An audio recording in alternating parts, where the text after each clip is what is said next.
Is 2025 a year of consolidation? Do you think it's another year that the sector does well? Just kind of. Yeah, I think the plans for hyperscalers are pretty firm on they're going to spend a crap load more next year, right? And therefore, the ecosystem of networking players, of ASIC vendors, of systems vendors is going to do well, whether it be NVIDIA or Marvell or Broadcom or AMD or, generally, some better than others. The real question that people should be looking out to is 2026. Does the spend continue, right? We are not the growth rate for NVIDIA is going to be stupendous next year, right? And that's going to drag the entire component supply chain up. It's going to bring so many people with them. But 2026 is like where the reckoning comes, right? Will people keep spending like this? Because if they don't continue to get better, in my opinion, will get better faster, in fact, next year, then there will be a big, sort of clearing event, right? But that's not next year, right?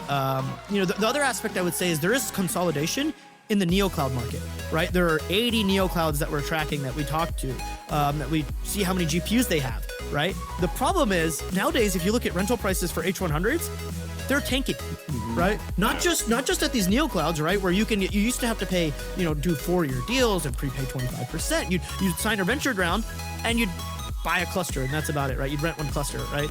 Nowadays, you can get 3-month, 6-month deals at way better pricing than even the 4-month or the 4-year, 3-year deals that you used to have for Hopper, right? And on top of that, it's not just through the neoclouds. Amazon's pricing for, on-demand GPUs is falling. Now it's still really expensive relatively, but like pricing is falling really fast. 80 neoclouds are not going to survive. Mm-hmm. Maybe 5 to 10 will. Right. And that's because 5 of those are sovereign, right? And then the other 5 are actually market competitive. What percentage of the industry AI revenues have come from those neoclouds that may not survive? Yeah, so roughly you can say hyperscalers are 50-ish% of revenue, 50 to 60%, and the rest of it is neocloud/sovereign AI, because enterprises' purchases of GPU clusters is still quite low, and it ends up being better for them to just outsource it to neoclouds when they can get through the security, which they can for certain companies like CoreWeave.